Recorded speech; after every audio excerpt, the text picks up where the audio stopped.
Olá, amigos. Eu espero que vocês estejam bem.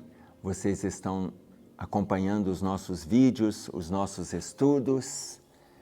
E hoje nós vamos trabalhar no livro Pai, Perdoa-lhes, o capítulo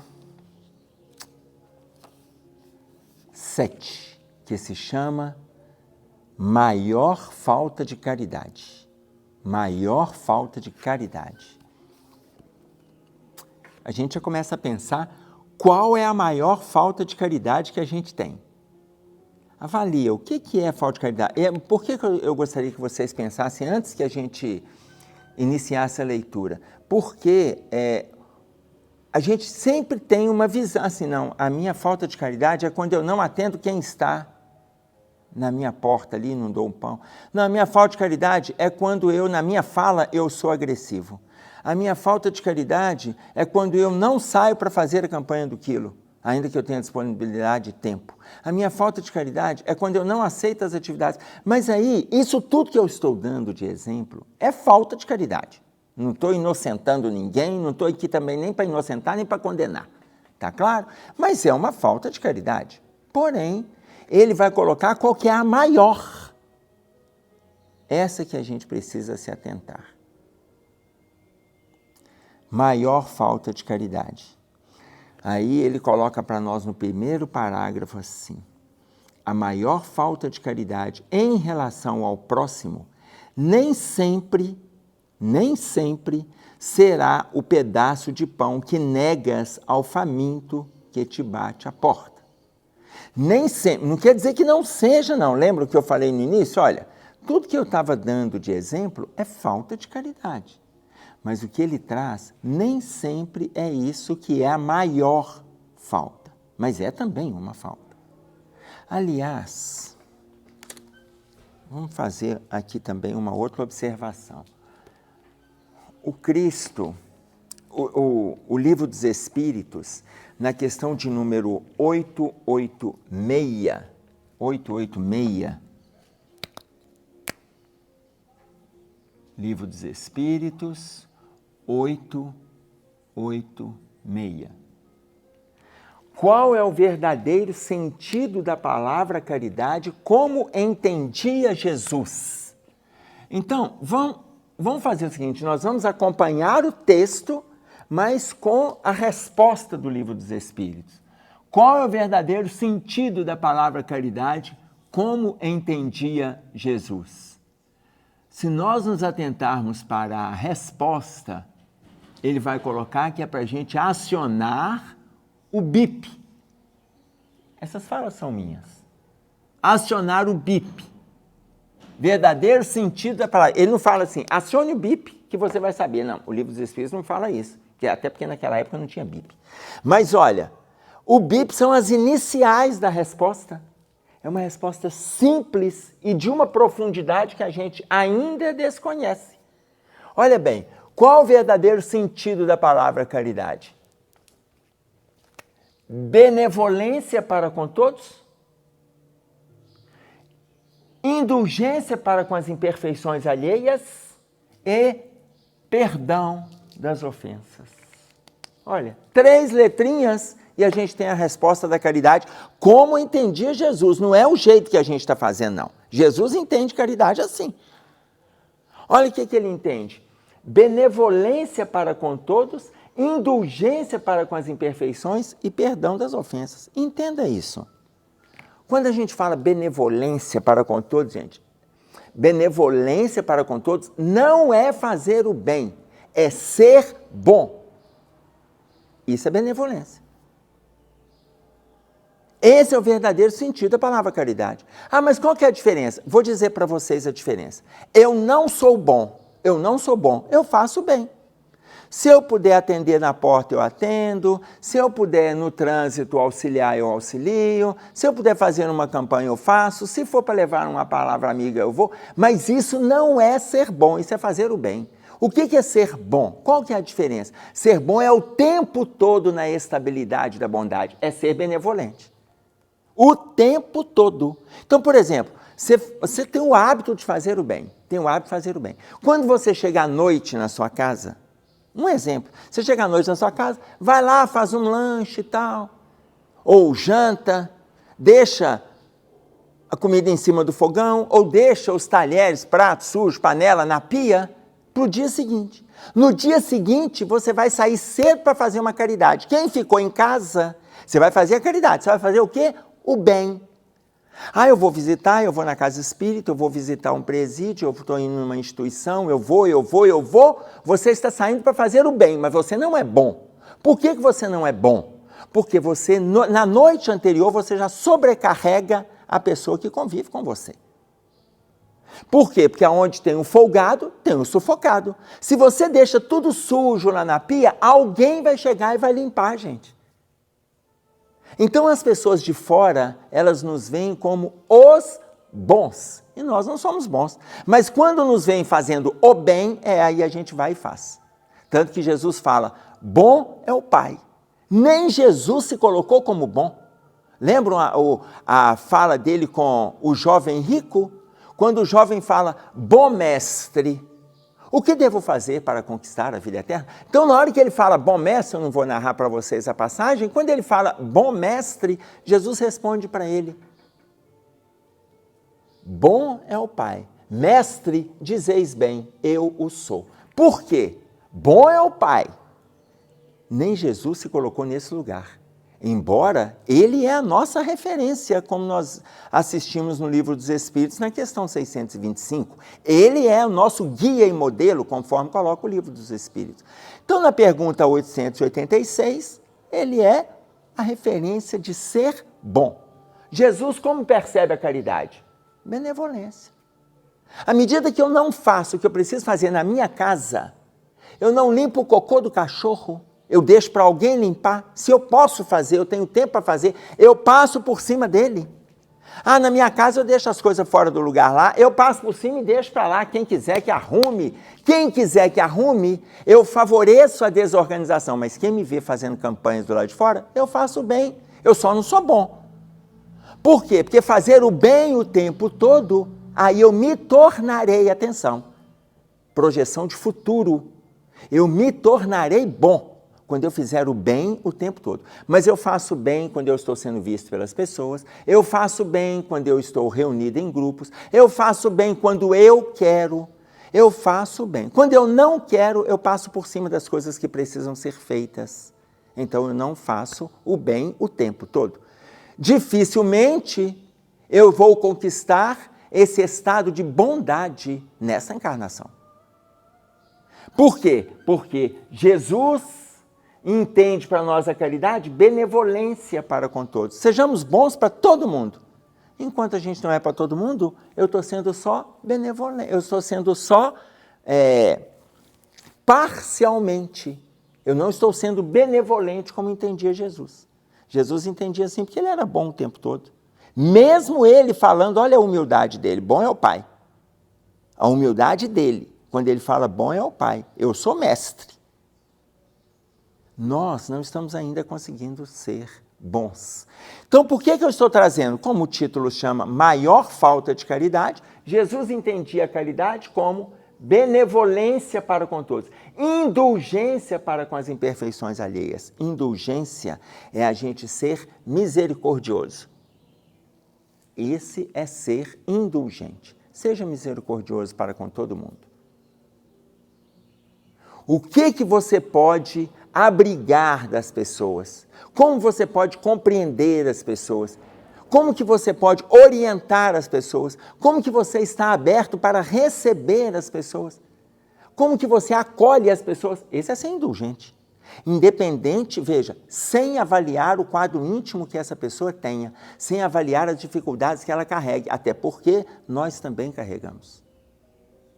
Então, ser indulgente é ser misericordioso. Tenha misericórdia para todo mundo. Jesus entendia a caridade, benevolência para com todos, indulgência para com as imperfeições, entenda. Indulgência para com as imperfeições, entenda. É para todos nós. Por quê? Hoje o outro pode não ser indulgente para comigo, mas os meus mentores são. Sabe por quê? Se os nossos mentores não fossem indulgentes para conosco, nós não teríamos mentores. Porque a gente erra, acerta, depois erra e acerta um tantinho, depois erra, acerta. E eles são indulgentes para com as nossas imperfeições. E aí, a espiritualidade coloca perdão das ofensas. Perdão das ofensas. Perdão das ofensas de terceiros, mas a Joana de Ângeles também fala do perdoa-te. Aprenda a se perdoar. Aprenda a se perdoar. Faz um movimento de autoavaliação e você vai saber os enganos que você já cometeu. Aprenda a se perdoar. Tanto que na mensagem perdoa-te, ela fala da dificuldade que a gente tem, tanto que nós vamos carregando culpas lá do inconsciente profundo de enganos que a gente cometeu há séculos. E a gente às vezes não caminha, a gente encontra um muro na nossa frente, a gente não caminha por causa dessas culpas inconscientes. Aí eu tenho que estar ali lutando para abrir essa porta? Tem. Porque senão eu alimento a culpa, eu alimento. Por quê? Porque no fundo, lá no fundo, eu não me perdoo dos enganos que eu cometi. Então, esse é o verdadeiro sentido da palavra caridade, como entendia Jesus. Ok, vamos lá. Nem mesmo talvez seja a tua frieza a quem te interpele na via pública, reclamando minutos de tua atenção, a maior falta de caridade. Nem mesmo. A pessoa que te impede na caminhada, a pessoa que te interpela, reclamando alguns minutos da sua atenção, e você não dá, porque você está apressado, talvez também não seja essa a maior falta de caridade. É uma falta de caridade, entendam. Ele está discutindo para nós tudo que é falta de caridade, mas depois ele vai revelar, mas qual que é a maior? Tampouco a tua omissão nos gestos de solidariedade em prol de qualquer causa de natureza humanitária. A tua omissão nos gestos de solidariedade em prol de qualquer causa de natureza humanitária. O que ele está dizendo para nós aqui é para a gente não ficar omisso em relação às causas humanitárias que estão aí. Tem coisas que a gente não tem como fazer além da oração, além de oferecer uma doação em dinheiro ou em mantimento para regiões, causas humanitárias. Eu nem preciso sair do Brasil para falar de causa humanitária. Se eu ficar, aliás, eu não preciso sair nem de Minas Gerais para falar de causa humanitária. Aliás, eu não preciso sair da capital, não. Eu posso ficar na capital que eu vou ver inúmeras causas humanitárias. Eu não preciso ficar indiferente.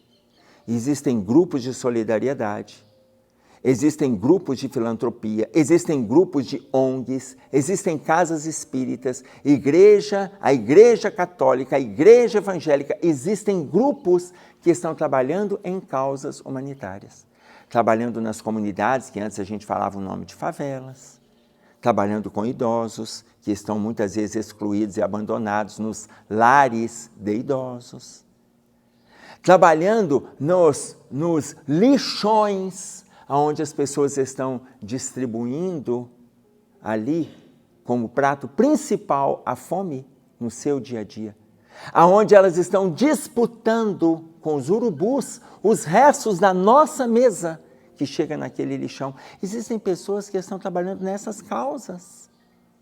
Eu não preciso de ficar alheio a essas causas. O que a gente pode fazer a mais do que isso? Ficar alheio é uma falta de caridade. Ficar alheio é uma falta de caridade. Eu não preciso ficar alheio, mas eu posso fazer mais. Eu preciso fazer isso também. Mas ainda tem a maior falta de caridade. Aí ele coloca para nós.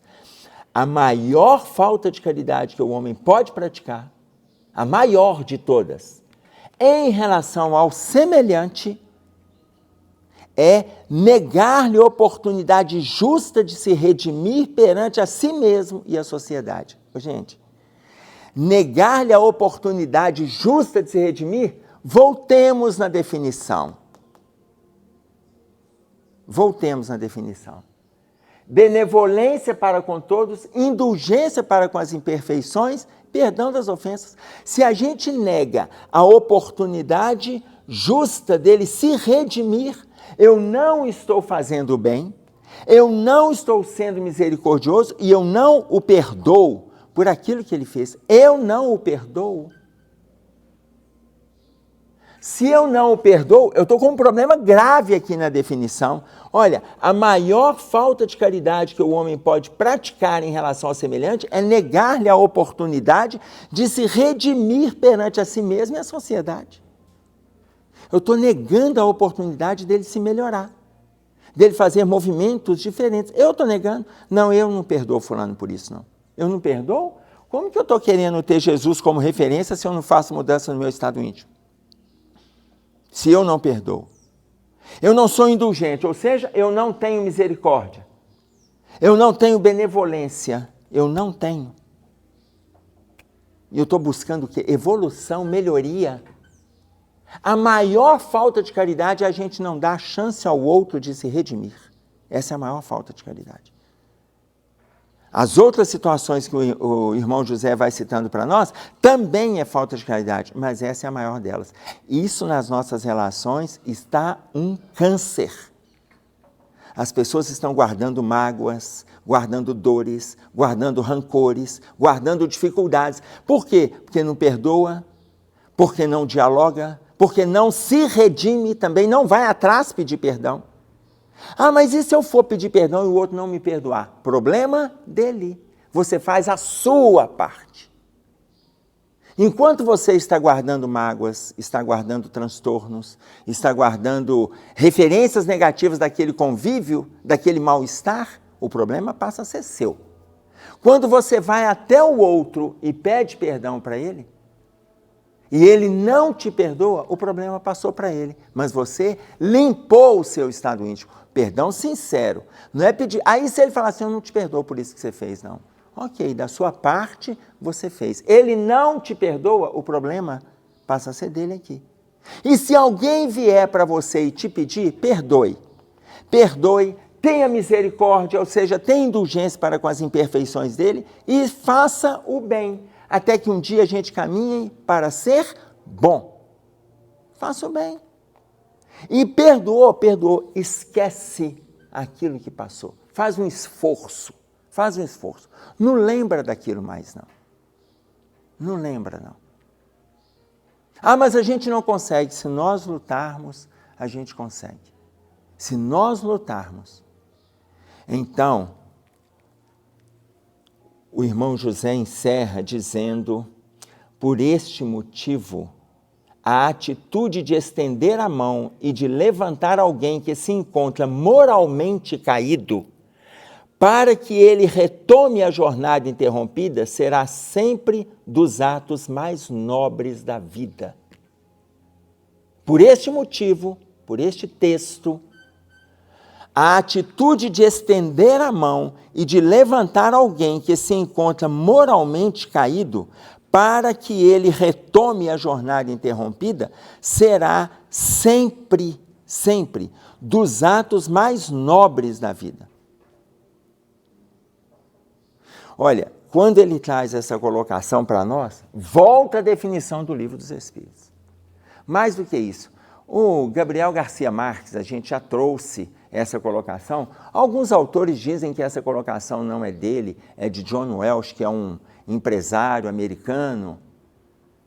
Mas o Gabriel Garcia Marques faz muita referência a essa colocação. Você só olha alguém de cima para baixo quando você tiver que estender a mão para ajudá-la a se levantar. Então, imagine vocês, quando ele coloca para nós que a maior caridade é a atitude de estender a mão e de levantar alguém que se encontra moralmente caído. Alguém que se encontra moralmente caído. Para que ele retome a jornada interrompida, pois essa será sempre dos atos mais nobres da vida. E aqui ele coloca a palavra vida com V maiúsculo.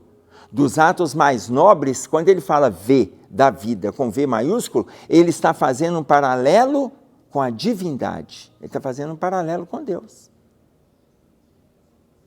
O André Luiz, no livro Sol nas Almas, no capítulo 21, ele coloca para nós assim: não inculpar, não agravar os problemas não inculpar, não agravar.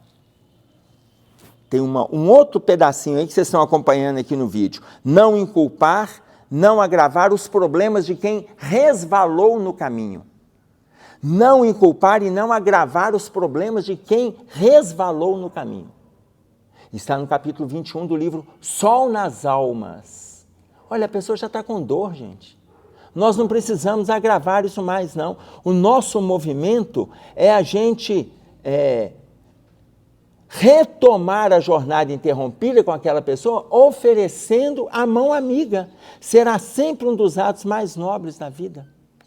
Está claro? Será sempre um dos atos mais nobres da vida. Não inculpar, não agravar. Não inculpar, não agravar. Não condenar.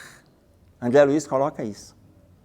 Não condenar, não inculpar e não agravar os problemas de quem resvalou no caminho. Olha, todo mundo resvala. Todo mundo erra. Nós não estamos em situação melhor do que ninguém. Só para vocês terem uma ideia, eu sei muito bem aonde eu estou na escala evolutiva. Acredito que quando eu der o exemplo para vocês, vocês também se acharão. Vocês querem ver o exemplo? Eu sei que eu faço bem, mas eu não sou bom como Francisco de Assis. Eu tenho certeza que eu não sou como Francisco de Assis. Espero também que eu esteja falando para quem não seja como Francisco de Assis. Até porque, se alguém se achar como Francisco de Assis, não deveria nem estar ouvindo esse vídeo. Para começar. Aliás, não deveria nem estar encarnado, a não ser que seja um missionário. Missionário não está escutando o vídeo nosso, não, porque aqui a gente está estudando. Não somos tão bons quanto Francisco de Assis, mas fazemos o bem. E a gente tem os nossos enganos, deslizes. Quando André Luiz coloca não condenar, não agravar os problemas de quem resvalou no caminho, não condenar e não inculpar e não agravar os problemas de quem resvalou no caminho, a gente tem os nossos enganos, mas não estamos tão ruins quanto Hitler. Avaliem vocês comigo. Eu penso que nós não estamos como Hitler. E não estamos como Francisco de Assis. Deu para entender a margem onde a gente se encontra? Nem tão bons, nem tão ruins. Nem tão positivos e nem tão negativos. Nem tão angelicais e nem tão perversos. Mas a maior falta de caridade, é a gente não ajudar, não estender a mão para aquele que está resvalando do caminho, ou seja, é negar-lhe a oportunidade justa de se redimir perante a si mesmo e a sociedade. É isso aí que a gente tinha para trazer. Façam os estudos de vocês, não deixem de aprofundar, façam as reflexões, concordem, discordem, leiam, divulguem e a gente vai crescendo juntos. Um abraço a todos, até breve, fiquem com Deus.